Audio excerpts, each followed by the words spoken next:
Hello दोस्तों, आप देख रहे हैं क्लास 12 के यह जून के मंथली एग्जाम का पेपर है। यहाँ पर देख सकते हैं स्टेप बाय स्टेप यहाँ पर 1 से 30 क्वेश्चन का फुल सॉल्यूशन किया जाएगा, जिसमें मात्र 1 से आपको 25 क्वेश्चन का ही उत्तर देना। तो यहाँ पर ऑब्जेक्टिव प्लस सब्जेक्टिव दोनों क्वेश्चन का फुल सॉल्यूशन यहाँ पर किया जाएगा, इसलिए आप वीडियो का अंत तक बने रहे और स्टेप बाय स्टेप समझने की कोशिश करें। अभी तक दोस्तों चैनल को सब्सक्राइब नहीं किए तो जरूर सब्सक्राइब कीजिए, लाइक कीजिए और दोस्तों में शेयर कीजिए, ताकि ये 100% ओरिजिनल है। कल के एग्जाम में या होने वाली एग्जाम मासिक एग्जाम का यह 100% ओरिजिनल पेपर है। ठीक है, तो चलिए मैं बिना देरी किए हुए स्टेप बाय स्टेप क्वेश्चन की ओर बढ़ूंगा और आपको समझाने की कोशिश करूंगा। तो यहाँ पर आप वीडियो के अंत तक बने रहिएगा। और यहाँ पर देखिए, यहाँ पर बतलाया क्या जा रहा है, यहाँ पर आप गौर से देख सकते हैं। यहाँ पर बतलाया जा रहा है 1 से 30 प्रश्न टोटल दिया गया है, जिसमें मात्र 1 से 25 क्वेश्चन का ही उत्तर देना है। तो चलिए पहला क्वेश्चन की ओर बढ़ते हैं। पहला क्वेश्चन, यदि f फलन r f x के पावर 4 है, परिभाषित है तो f r यानी कि इसमें क्या संबंध है, इसका संबंध पूछ रहा है। तो देखिए 4 ऑप्शन दिए हुआ है, तो इसमें से ए ऑप्शन दिया हुआ है f एकांकी अक्षदात फलन है, या बी बहुलक एकसाथ फलन है, या सी एकांकी एक अक्षदात फलन नहीं है, या एफ न तो एकांकी और न ही अक्षादक फलन है। तो इसका right answer option number D, इसका करेक्ट आंसर होगा ए का डी, है ना। तो आप यहाँ पर देख रहे हैं पहला क्वेश्चन का सॉल्यूशन हो गया। दूसरा क्वेश्चन की ओर हम बढ़ रहे हैं। यहाँ पे दूसरा क्वेश्चन क्या कह रहा है, यदि एफ फलन आर है ना, तो इसमें कह रहा है क्या है इसका आंसर होगा। तो देखिए इस तरह से हम एक क्वेश्चन का पूरा 30 को क्वेश्चन का फटाफट आंसर हम बोल देते हैं और अपना मिला लीजिएगा। ठीक है, तो चलिए क्वेश्चन ए में दिया हुआ है, बी में क्या दिया हुआ है x के पावर 3, सी में दिया हुआ x और डी में दिया हुआ 3 माइनस x के पावर 3। तो इसका right option number answer C होगा। ठीक है, x इसका राइट आंसर होगा। इसका निकालिए तो x का वैल्यू x इसका निकलेगा। ठीक है, चलिए अगली क्वेश्चन की ओर बढ़ रहे हैं। यहाँ पर साइन थीटा बराबर y का रहा 0, तो इसका वैल्यू क्या होगा, कॉस y होगा, या साइन इनवर्स y होगा, या कॉस इनवर्स y होगा, या साइन y होगा। 4 ऑप्शन दिया, जिसमें 3 का बी इसका करेक्ट आंसर होगा, साइन इनवर्स y होगा। ठीक है, चलिए अगली क्वेश्चन की ओर बढ़ रहे हैं। यहाँ पर 4 नंबर क्वेश्चन क्या करें, साइन इनवर्स 1/2 है, तो इसका वैल्यू क्या आता है, इसका मान ये डायरेक्ट पूछ रहा है। तो 4 का आंसर होगा π/6, इसका आंसर π/6 होगा। ठीक है, तो चलिए 5 नंबर क्वेश्चन की ओर बढ़ रहे हैं। यहाँ पर से देख सकते हैं 5 नंबर क्वेश्चन क्या कह रहा है, यदि कॉस इनवर्स √3/2 है, तो इसका 4 ऑप्शन दिए हुआ है। π/, कह रहा है इसका आंसर ए में π/6 होगा, π/2 होगा, π/4 होगा, या π/3 होगा। तो 5 का करेक्ट ऑप्शन होगा ऑप्शन नंबर ए, इसका करेक्ट आंसर π/6 होगा, है ना। इसका फार्मूला होता है π/6। चलिए अगली क्वेश्चन की ओर बढ़ते हैं। यहाँ पर देख सकते हैं, यहाँ पे 6 नंबर क्वेश्चन क्या कहा जा रहा है। 6 नंबर क्वेश्चन में साफ साफ यहाँ पर क्या कह रहा है, 6 sine inverse x plus cos inverse x equal to क्या होता है। तो इसका डायरेक्ट फार्मूला ही होता है, पाई है या π/2 है, या सी में π/4 है, या π/6 है। तो इसका राइट आंसर होगा ऑप्शन नंबर, देखिए 6 का भी इसका करेक्ट आंसर होगा, π/2 इसका राइट आंसर होगा। ठीक है, इसी तरह से आप देख सकते हैं यहाँ पर 7 नंबर क्वेश्चन में यह क्या यहाँ पर बतलाया जा रहा है ना। यहाँ पर देखिए 7 नंबर क्वेश्चन का रहा π/2 माइनस tan इनवर्स x का वैल्यू क्या होगा। तो सेक इनवर्स x होगा, कोसेक इनवर्स x होगा, या कॉट इनवर्स x होगा, या साइन इनवर्स x होगा। 4 ऑप्शन दिए हुआ है, जिसमें से 7 का करेक्ट ऑप्शन नंबर सी होगा। ठीक है, इसका ऑप्शन नंबर सी इसका करेक्ट आंसर है। 100% ओरिजिनल है, इसमें 1% भी डाउट नहीं, इसलिए वीडियो का अंत तक बने रहे। सब्जेक्टिव भी होगा, ऑब्जेक्टिव भी होगा।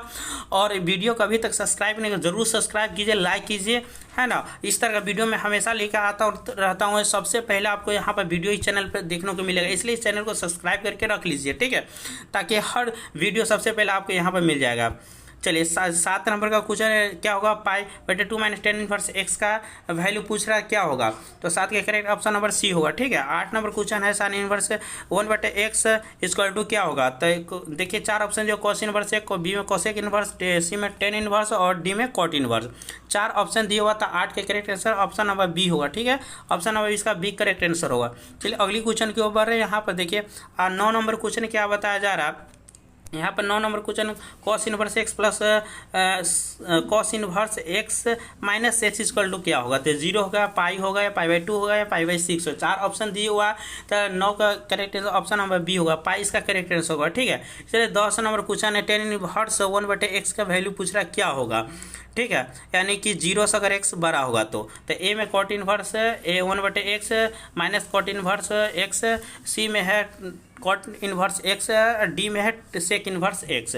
तो 10 का correct answer option number C होगा। क्या ऑप्शन नंबर सी इसका करेक्ट आंसर। देखिए इस तरह से मैं खाली आंसर की आपको और फोकस कर रहा हूँ, आंसर बतलाते जा रहा हूँ, है ना। तो इस प्रकार से 11 नंबर क्वेश्चन देख सकते हैं, मैट्रिक्स का क्वेश्चन है। इसका अगर सोल्व कीजिएगा तो x + 8 है ना, तो करा x और y के वैल्यू क्या होता है। x प्लस यहाँ पर बतलाया गया है x प्लस, एक मिनट, यहाँ पर देखिए x + 1 + 8 है ना, यानी कि x प्लस, एक मिनट, x + 1 प्लस है ना 8 बराबर 8 है। तो कह रहा है इसका वैल्यू क्या आता है, x + 9 हो जाएगा, है ना। तो इस तरह से इसका वैल्यू अगर निकालते हैं ना तो देखिए वीडियो लंबा चौड़ा हो जाएगा, इसलिए डायरेक्ट इसका आंसर हम बतला रहे हैं। 11 का बी इसका करेक्ट आंसर होगा, ठीक है। 7,-7,5 इसका करेक्ट आंसर होगा। इसी तरह से 12 नंबर क्वेश्चन की ओर बढ़ रहे हैं। निम्नलिखित में इकाई अवयव क्या होगा। ये भी मैट्रिक का सवाल है दोस्तों, ठीक है। तो यहाँ पर देख रहे हैं इसका 12 का करेक्ट ऑप्शन नंबर सी होगा। इसका वैल्यू निकालिएगा तो 1/1001 है ना, इस तरह से होगा। चलिए 13 नंबर क्वेश्चन की ओर बढ़ रहे हैं। यहाँ पर 13 नंबर क्वेश्चन देखिए क्या कह रहा है। 13 नंबर क्वेश्चन ए भी इनवर्स का ए भी मैट्रिक्स का सवाल है दोस्तों। इसका भी एक्स और वाई का वैल्यू फाइंड करने के लिए कह रहा है। इसका डायरेक्ट इसका सोल्व करेंगे तो बहुत समय लग जाएगा। तो ऑप्शन ए, बी, सी और डी 4 ऑप्शन दिया हुआ, इसमें करेक्ट आंसर कौन होगा। इसका राइट ऑप्शन नंबर बी होगा, 0,7 इसका राइट आंसर होगा, ठीक है। इस तरह से 14 नंबर क्वेश्चन यहाँ पर देख सकते हैं। 14 नंबर क्वेश्चन 10 इनवर्स एक्स का फॉर्मूला पूछ रहा है, क्या होगा 10 इनवर्स एक्स का वैल्यू क्या होगा। तो 14 करेक्ट आंसर होगा ऑप्शन नंबर डी, इसका π/4 होगा, क्या π/4। तब 15 नंबर क्वेश्चन है 10 इनवर्स 1/√3। तो इसका फॉर्मूला आपको याद होनी चाहिए, है ना। ए में π/4, π/6, π/3, π/2। तो 4 ऑप्शन है, इसमें से 15 का right answer option number B होगा, π/6 होगा, ठीक है। इसे 16 क्वेश्चन है cos इनवर्स एक्स 0 का वैल्यू क्या होगा, है ना। तो ए में 0, बी में सी में π/2, डी में π/4। तो 16 के करेक्ट आंसर होगा ऑप्शन नंबर सी होगा, π/2 होगा, ठीक है। चलिए अगली क्वेश्चन के ऊपर है। यहाँ पर देख सकते हैं 17 नंबर क्वेश्चन यहाँ पर क्या कह रहा है। Sine inverse 1/3 plus cos inverse 1/3। तो इसका वैल्यू का कह रहा है निकालने के लिए कितना इसका मान निकलेगा। तो इसका 17 का करेक्ट आंसर होगा ऑप्शन नंबर सी, इसका मान निकालिएगा तो π/4 इसका राइट आंसर आएगा, ठीक है। चलिए देखिए d x sine x equal to क्या हो गया, यानी साइन एक्स का मान पूछ रहा है, ठीक है। 18 का right answer option number C होगा, कॉस एक्स इसका राइट आंसर होगा, ठीक है। 19 नंबर क्वेश्चन है। 19 नंबर क्वेश्चन का right answer option number B होगा, है। इसका वैल्यू निकालिएगा तो 2x निकलेगा, ठीक है। इसी तरह से हम लोग 19 नंबर क्वेश्चन तक हम लोग देख चुके हैं, ठीक है। तो 20 नंबर क्वेश्चन की ओर बढ़ रही है। 100% दोस्तों ओरिजिनल है, इसमें 1% भी डाउट नहीं है। तो आप लोग वीडियो का अंत तक बने रहे, जरूर सब्सक्राइब कर ले चैनल को, क्या कि सबसे पहले इस चैनल पर ही आपको देखने को मिलेगा प्रश्न और उत्तर। यहाँ पर देख सकते हैं 20 नंबर क्वेश्चन की क्या कह रहा है। 20 नंबर क्वेश्चन का right answer option number C होने जा रहा है, 0 इसका निकालिएगा, मानते 0 आंसर आएगा, ठीक है। 21 नंबर क्वेश्चन है। यहाँ पर कॉस इनवर्स 4/5 का वैल्यू क्या होगा। तो एम, बी, सी, डी 4 ऑप्शन इसमें दिए हुआ है।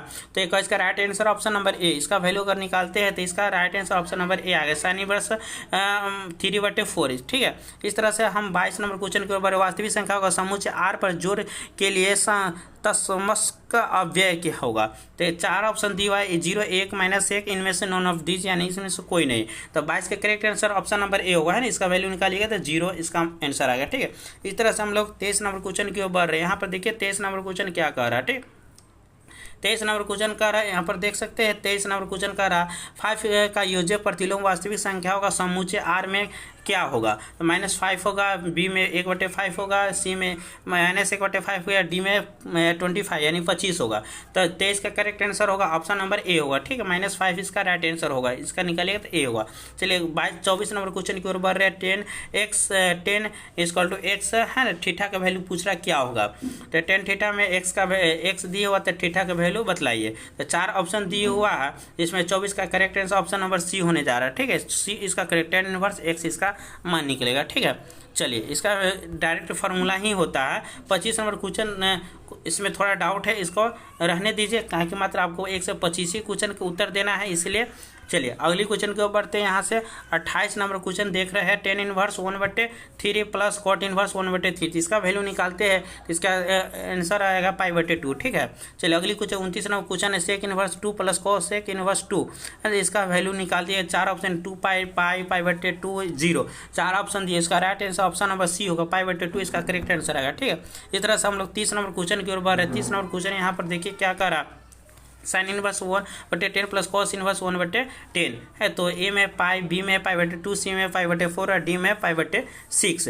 तो इसका करेक्ट आंसर होगा पाई/, यहाँ पर पाई/2 इसका करेक्ट आंसर होगा, यानी कि बी इसका राइट आंसर होगा। इसका आंसर राइट बी होगा, ठीक है। इसका correct answer option number B होगा, ठीक। तो इस प्रकार से हमने 1 से 30 तक क्वेश्चन का फुल सोल्यूशन देखा। इसका सब्जेक्टिव अगर लेना चाहते हैं तो जरूर चैनल को सब्सक्राइब कर लीजिए, लाइक कीजिए और दोस्तों में शेयर कीजिए। और अगले वीडियो में आपको सब्जेक्टिव के साथ मिलेंगे। देखिए इस प्रकार के सब्जेक्टिव भी दिया हुआ है ना। अगले वीडियो में हम सब्जेक्टिव का फुल सोल्यूशन करेंगे।